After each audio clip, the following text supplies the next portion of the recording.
In the quiet Norfolk neighborhood of West Ghent, Jane Park Batten learned early on to embrace change, seek knowledge, and lead with quiet confidence, beginning a journey that would shape coastal Virginia and a university for generations to come. The Batten family name, for me, means purpose-driven philanthropy. It's everything from education to the arts to the environmental stewardship. And their leadership has been transformational in our region. There is no other visionary philanthropist like Jane Batten. And the tremendous transformation that Virginia Wesleyan has had during the last 10 years can be attributed 100% to the visionary philanthropy that Jane has provided. When you have a leader like Jane Batten making the first step, it's easy to follow. Growing up, Jane was intelligent, curious, and embraced life fully. After her sophomore year at Hollins College, Jane worked for the managing editor of the Virginian Pilot, and she started dating the newspaper's publisher, Frank Batten. Frank Batten set the tone for the place, both by the people he hired and by just the general ethic that he brought to the workplace. And that ethic was one of collegiality.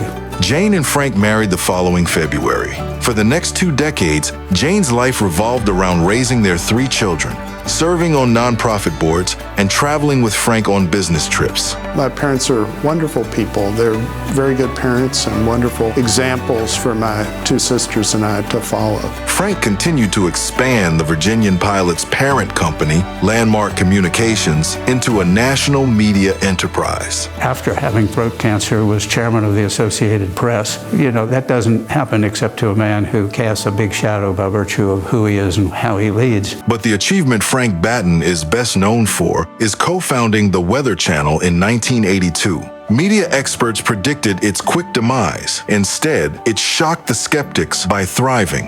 While Frank built a media conglomerate, Jane focused on community service, eventually including Virginia Wesleyan College after their daughter Mary enrolled in 1978.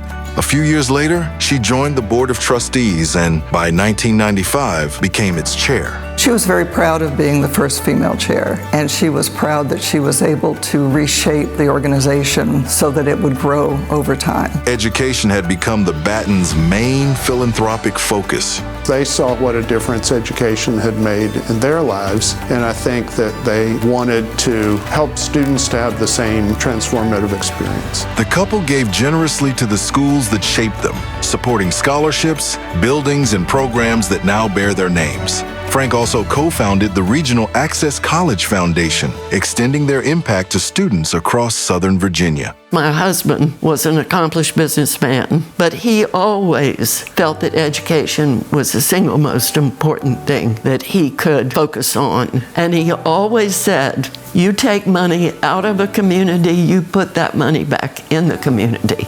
And I've been able to do that. Jane has long preferred a campus experience that includes everybody. Each experience has encouraged her to involve herself more deeply. The Battens made their first major gift to Virginia Wesleyan in 1998. Frank said at the time, I take particular pride in Jane's meaningful leadership role in the development of this emerging institution. That gift funded the Jane P. Batten Student Center. Any student who walks across this campus and has the privilege of saying that they are a Marlin owes a great deal to Jane P. Batten. Without the Batten Scholarship, I would have never been able to afford a quality private education like the one I received at Virginia Wesleyan. I just wanted to say thank you so much to Jane and her family. I think she adopted Virginia Wesleyan, and Virginia Wesleyan adopted my mother. It was kind of a natural pairing up. Frank passed away in 2009, leaving Jane with the major task of managing their philanthropic legacy. My environmental education began when I went on the board of the Chesapeake Bay Foundation. Very quickly, my philanthropic interests narrowed to education and the environment, and it's done nothing but grow. And to have this fine institution be an instrument to tell that story and be a call to action is important to me. Driven by her bold, collaborative vision for Virginia Wesleyan, Jane made a major gift in 2015 to help create the Greer Environmental Sciences Center.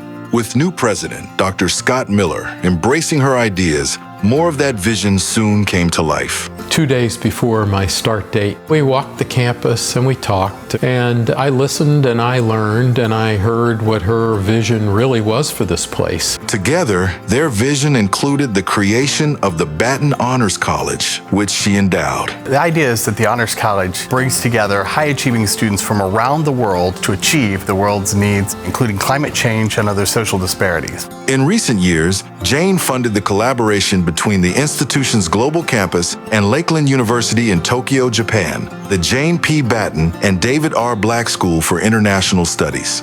Jane also made one of 2 lead gifts to relocate the Virginia Museum of Contemporary Art from the Virginia Beach oceanfront to the Virginia Wesleyan campus. Creating a relationship with Virginia Museum of the Contemporary Arts was so important. It allowed us to have a new facility in a better strategic location. Jane's lifelong commitment to education and the environment earned her numerous honors. In February 2025, the Virginia House of Delegates passed a resolution commending her philanthropy, leadership, and lasting impact on education, community, and conservation. What Jane has really done is shown the capacity and compassion to speak truth to power. And when someone in her capacity speaks, others listen. She's a big picture thinker. She's out of the box in her thinking. She's a visionary. And she is very inclusive in her outreach. Nowhere has Jane's support been more transformative than at Virginia Wesleyan, where 4 decades of dedication have left an enduring, unmatched impact. I'm really proud to say that what was once a sleepy residential liberal arts college has now grown to be a local college with an international constituency and a worldwide reputation, and that all comes from the generosity of Jane Batten and her family. You can't look around this campus and imagine how could it exist without their gifts. The Batten family has been phenomenal to Virginia Wesleyan. They're synonymous. I'm proud if we have been a catalyst to let other people know what a future this place has. This place is really remarkable.